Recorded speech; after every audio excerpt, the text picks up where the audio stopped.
We do have a quorum present. At this time, a motion would be in order to approve the agenda as presented. I see Mike Argabright makes that motion. Is there a second? Bert Lewis makes that second. Any discussion? If not, all in favor, please raise your hand. Opposed, that motion carries. And the motion would be in order. First of all, are there any additions or corrections to the February 4th minutes? If not, a motion would be in order to approve those minutes.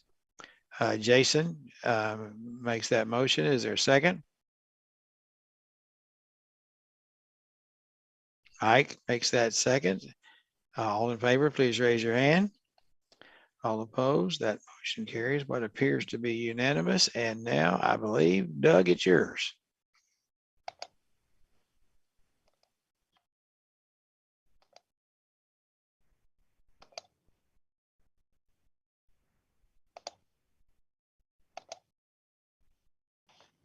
Okay, I think we should be good to go.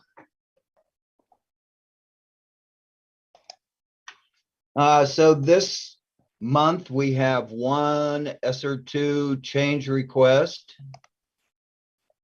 and that comes from McPherson, 2,000 students in the district. That change request will bump them up for their allocation to 1.1 million. This is an additional $600,000 to what was originally approved for them. Just kind of letting you know, of course, all plans, all 86 districts have submitted. So we've just got the one change request today.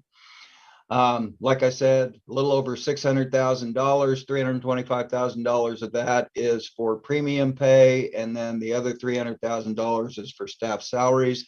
That is for their summer school program, their credit accrual program, and then professional development stipends for their staff as they move forward. So that is our, did I stop sharing? Sorry.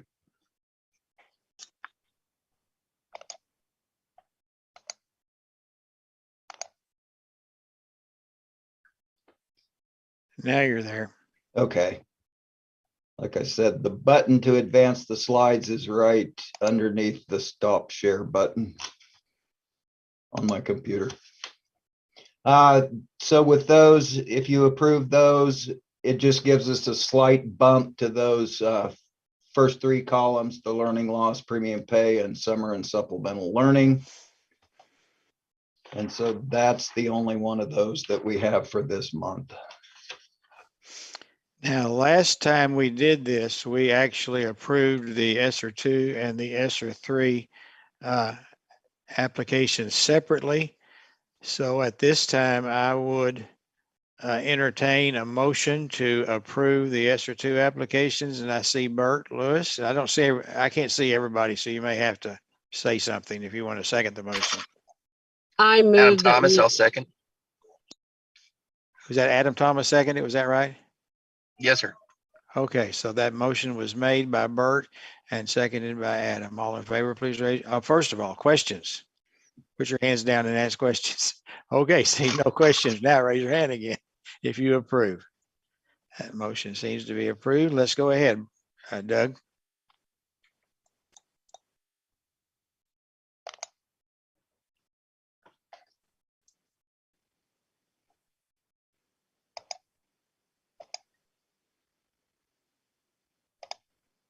Okay, before we get into Sr3, I think I have some opening comments that I'd like to get out there.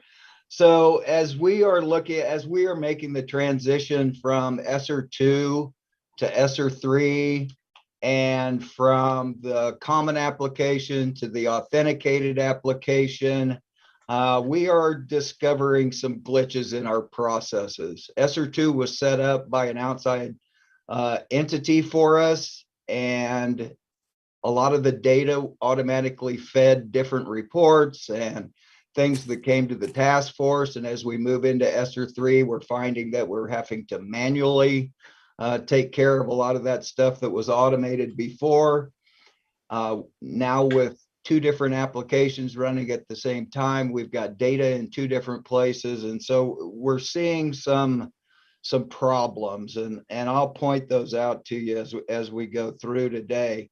One of the issues that we just discovered was in last month's pre-read that you received, the line items for the districts that were provided to you, the totals that you all approved were correct, but some of the line items were deleted as we made the transfer to PDF to provide to you all. So there were no ineligible items included in those line items.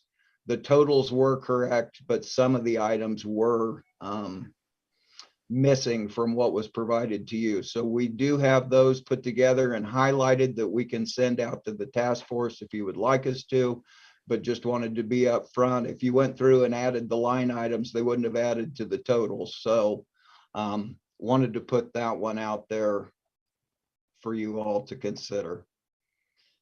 And if you have that available, you probably should send it to us, Doug. Okay, and we will get that out to you next week. On the next slide, you all had conditionally approved the line items for those 29 districts last month, and then gave us the authority to look at, to get their narratives correct. And once we thought those met muster, that we could go ahead and release their funds for them. So what you see on the screen here are the districts that we think that their narratives meet the minimum criteria for a complete application. And once again, we do, in your pre-read, you received Lincoln as one of the ones that to be approved. It should not have been in there. And Woodson, that you'll see on my list here, was not in the pre-read. And then the other issue we had was with West Franklin. That was not their most up-to-date narrative. So we do need to send you West Franklin and Woodson, their amended versions, and we'll put that in the same set of information that we send out those other line items. But just wanted to let you know that Lincoln should not have been in there. Woodson should have been, but it wasn't. And then West Franklin was not the most up to date. So with West Franklin and Woodson, with the back and forth, the emails, the phone calls, etc., all of the information is contained in emails, but it did not get updated onto their narrative sheet. So we need to do that, and then we'll get that out to you.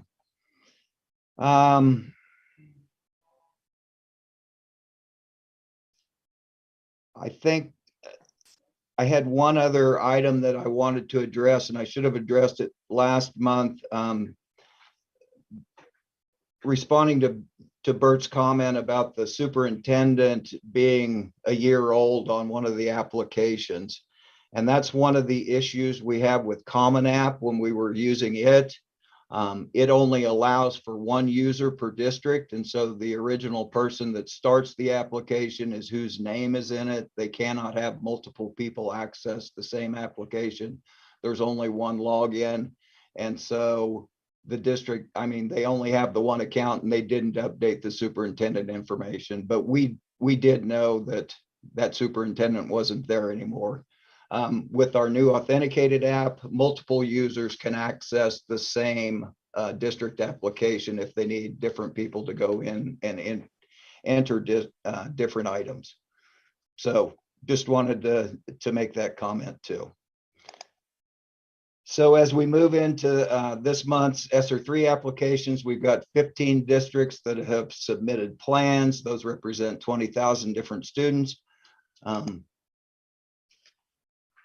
Looking back, like we said, last month, you conditionally approved the 29 districts for their line items. We have those 8 that their narratives now match. So we would consider 8 of those 29 to be fully approved and ready to release their money. We're still working with the other 21.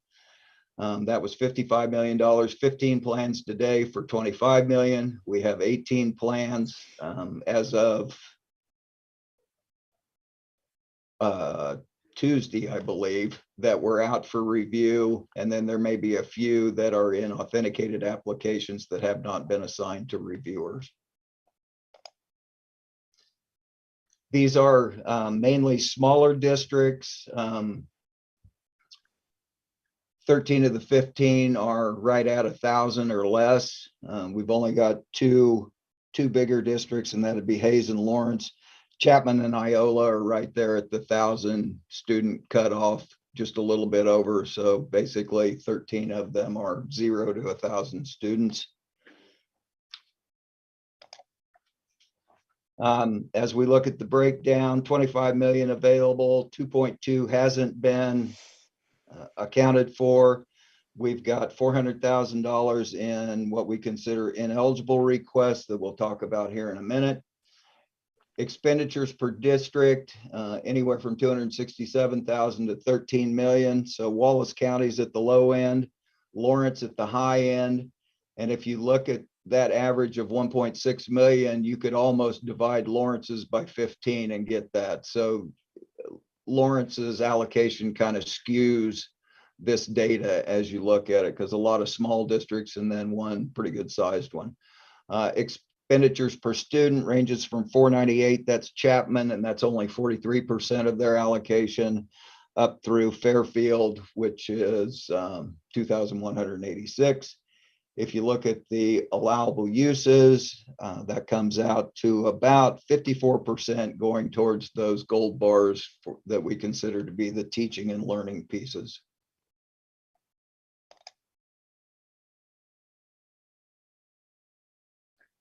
And so then as you look at our cumulative graph, then if we plug in today's 25 million and it's approved, then that would put that teaching and learning piece at about 74% of the funds for those different allowable uses for teaching and learning.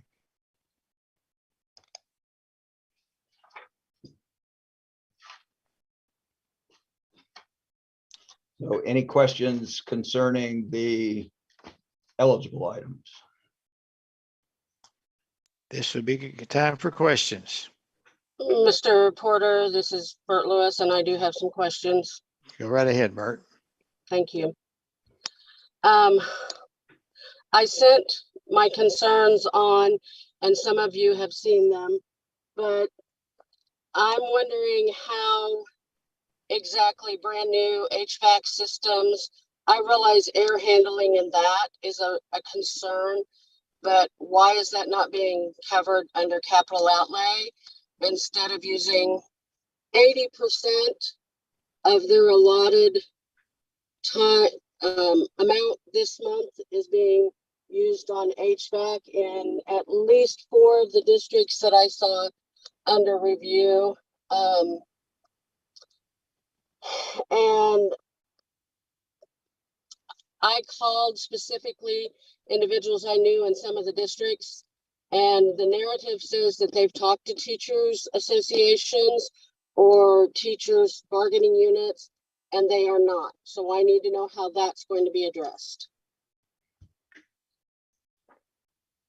So as far as the 80% for HVAC, we need to flag those districts to make sure that the next 20% that comes in meets that 20% set aside for learning loss, and so that anything else that they request will have to meet those requirements.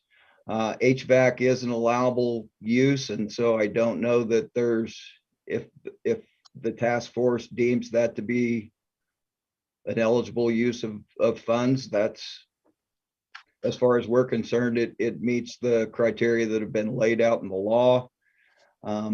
We, as far as what's provided to us in the narratives up front, we have to trust that the districts have done what they say they've done. And then on the back end, when monitoring begins and we start looking at it, they will need to provide documentation that these things have actually occurred. And if they did not, then the biggest step would be to ask them to return the funds.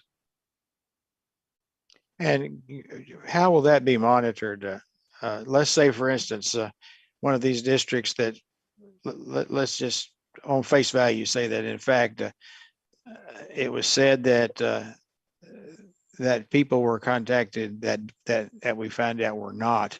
How is that going to be monitored, and how is that going to be assessed? So the monitoring piece of it, at this time, the bulk of it is going to fall back on our team. Once we get all of these approved, then we'll move into monitoring mode and start collecting information from the districts. They will need to provide that to us. There's also the possibility of federal audits. We know that the feds are contacting districts. They contact us every once in a while for names of who to contact in a certain district. They're collecting information also. The Office of Inspector General is doing audits. So, and our own auditing team will be looking at things. So I think there's multiple entities that are going to be looking at this. And I believe the president said in his speech on Tuesday that he wants to beef up the process of monitoring how all of the COVID relief funds have been spent. And there's also another piece, and we've had it on our website and emailed it out and probably need to do it again. OIG does have fraud hotlines available. So that's a good note for our team as well, to make sure we get that back on the website. If it's not still there, we had it on the front page, and that will come with a phone number, because like Doug mentioned, the Office of Inspector General, this is one of their priorities at this point. So we'll get that back out as well. Well, one of my concern with increased scrutiny is that we make sure that we are spending this money that we are approving money to be spent as it is supposed to be, and all the T's are crossed and all the I's are dotted. And I know that the people from the department have been really working very diligently about that. As a matter of fact, you're probably a little more strict than I would have been. But I think that's good at this point. But you can't review every meeting that everybody had in 286 school districts. So at some point you have to trust people, but if they are not trustworthy, there's a system that can address that, apparently. And we have said multiple times in different meetings that we can do everything we can to try to make sure that the money is spent correctly up front. But when it comes down to it, it's the districts that are making those decisions, and they're the ones that are on the hook for anything that's not right. Bert? I agree, and I don't mean anything against any of the KSDE reviewers, staff, or whatever. That's not my intention. I am just on this committee as a representative of the teachers, and when I see a district that is 30 miles from me and I know the individuals, I call and ask. But also on some of the different applications, when it's the exact same narrative as what the stakeholders all agree on, I find that interesting, to say the least. Thank you, though, for all of your hard work. Are there any other questions? In that case, I believe we've got some ineligible. Is that next? Yep. So Bert, I just want you to know we appreciate your candor. That's what this task force is for. I also want to point out that of the things that we conditionally approved last month, most of those have not been approved yet. So I believe that shows that the department is taking their responsibility to monitor, to address the concerns that were expressed last month very seriously. And I appreciate that. And I would concur with that. Thank you. Chairman, Tracy has a question. Okay, Tracy. Hi, yes, I'm the other teacher representative on this committee. And like Bert, I have not talked to the other members of the executive board of our professional organization down here in Wichita. But as of last week, we had not been included either. We did speak with our chief financial officer and with our government liaison, who has now actually left the district. And we did tell them that we wanted to be a part of the discussion of how the ESSER 3 funds were spent, since we are actually working with the children who have experienced the learning loss and the social emotional learning issues that we're seeing in the buildings. So it may very well be a statewide issue that may need to be readdressed by someone at KSDE to those who are the ones writing the proposals at the district level.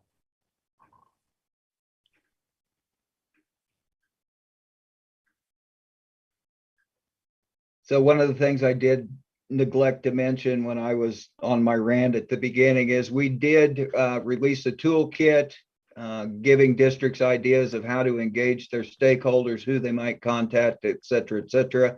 I believe the local teachers union and KNEA is listed as one of those that should be contacted as far as teachers go.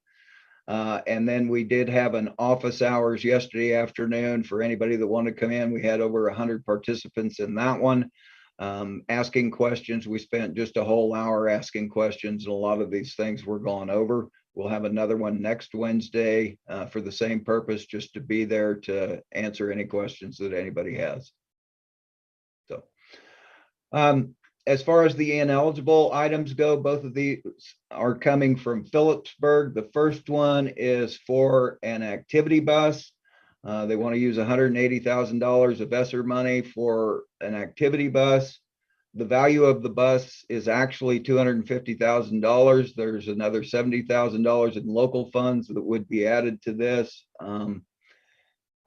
It's a pretty nice bus.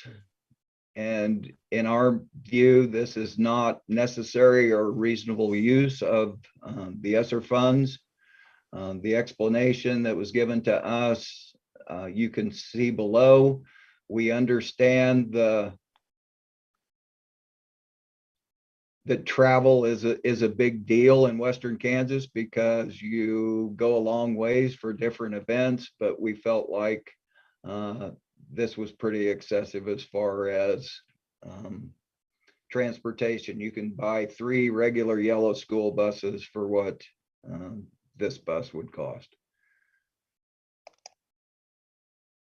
And then the next one is for a playground, and it's at $205,000. We know that the task force has approved different outdoor learning spaces, and they did mention some of that in their response to us, but the outdoor spaces that you all have approved have been in the maybe $30,000 range at the most. We do not know exactly what all is included in this $205,000. In addition, we have not received any capital improvement plans to go with it. So we also felt like this was not reasonable nor necessary as presented to us.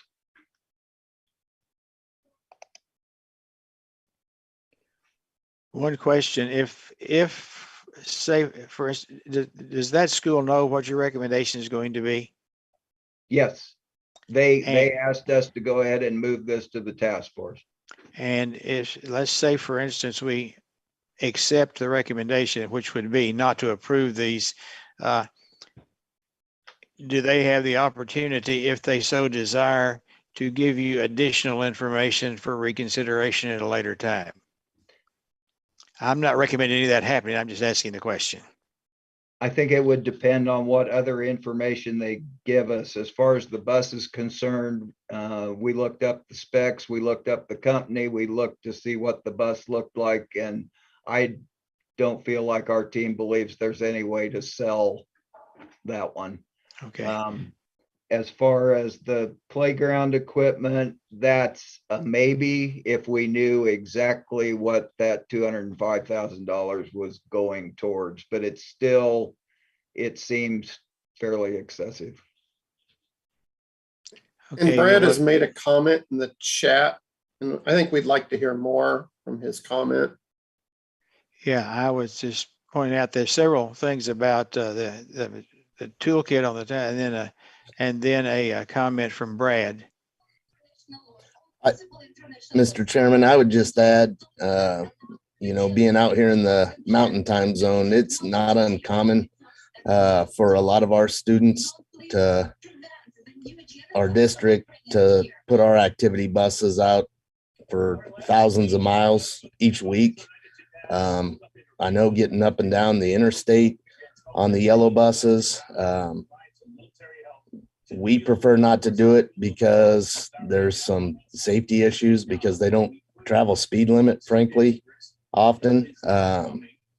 So, and I know from the school board side that $185,000 for a coach bus is frankly inexpensive. So I don't necessarily bat an eye at that if that's something their district is comfortable with. And yeah, Dean, I see that the actual cost is $250, but I believe they said the district's going to pony up another 70 of their own for that. And again, I know some of you on the east side that are used to smaller district size, it's less of an issue, but I'll use this weekend, for example. Phillipsburg had to travel to Goodland twice, and that's about a 2.5-hour drive for boys and girls. So again, it makes sense to me. Our district, and we're not exactly big, we have 3 activity buses just to make sure that we can handle our student loads with junior high, high school, athletics, music, debate, that kind of stuff. We're going all over, heck, just to be able to have those opportunities. And I personally wouldn't be terribly concerned, especially if his community would be in support of that. Okay, thank you for your comments. Frank? So I guess my concern is less about the expense, but we denied other expenses in Sr2 for activities and extracurriculars. I thought they were not eligible for ESSER expenses. So if this is for transporting for extracurriculars, I don't believe it's eligible for that reason. Is that correct?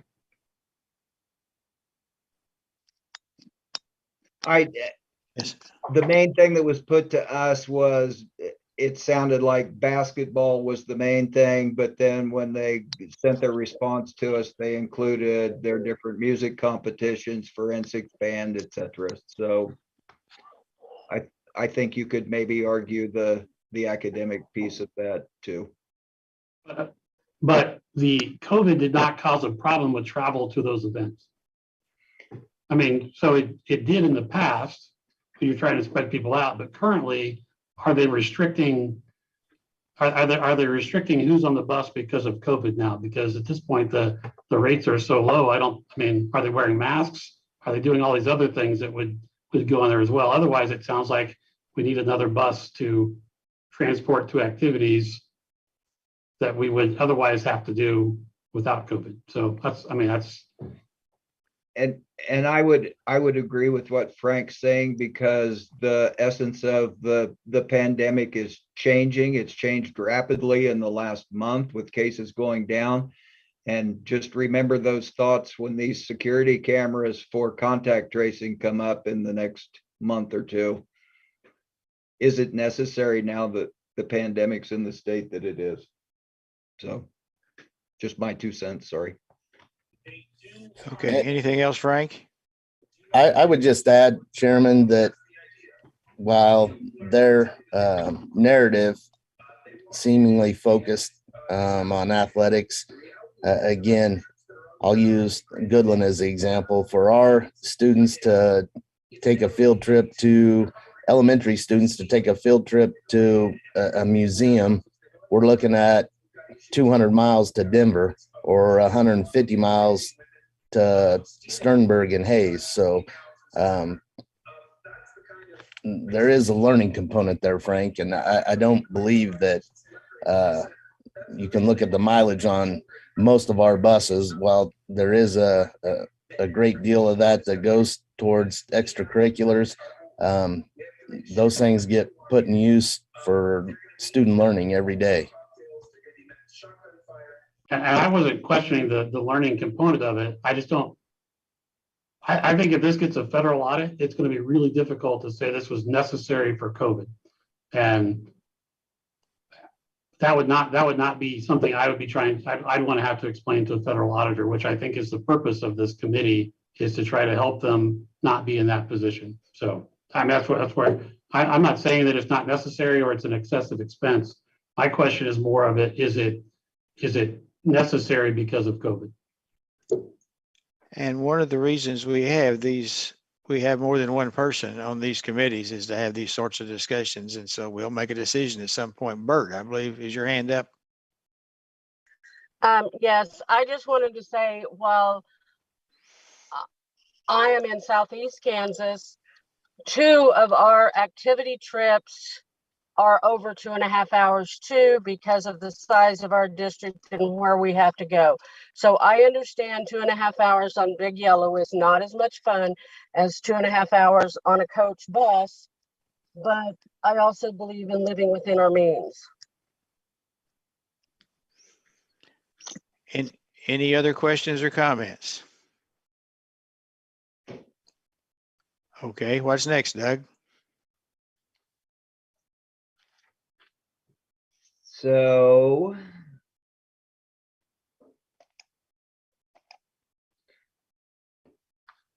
you've already voted on the Sr2 request, and so we have 15 Sr3s today. There are 2 of those that we consider both the narrative and the line items to be eligible to be approved fully. That would be Lawrence and Phillipsburg. And Phillipsburg depends on your motions as far as what we have deemed ineligible, but everything except the ineligibles, or however you decide to vote on those 2 could be full, and then the other 13 would fall in that conditional category like the rest of them from last month, where they still need to work out the narrative portion of their applications before we would release funds. And there's a question in the chat from Nick. Have we been consistent on approving buses for COVID reasons? We have approved some, not very many, but there have been a few that have gone through. The ones that have gone through have been additional bus routes to have fewer kids on the buses, those type of things for the whole social distancing. Like Doug said, we had a few, but those are pretty consistently what they've been for, is when we had all the requirements of the social distancing for the buses and the masks on the buses, we did have some purchases so they'd have more routes so they could have fewer kids on the buses.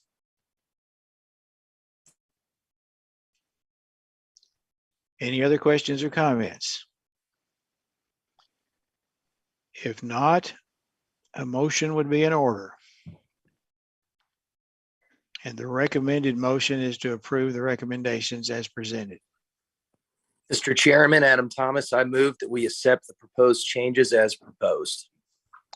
Okay, Adam Thomas has made that motion, and Jason Winbold seconded that motion. Any further discussion?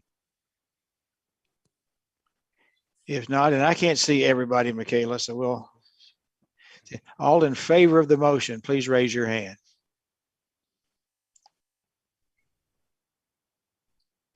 All opposed to the motion, please raise your hand.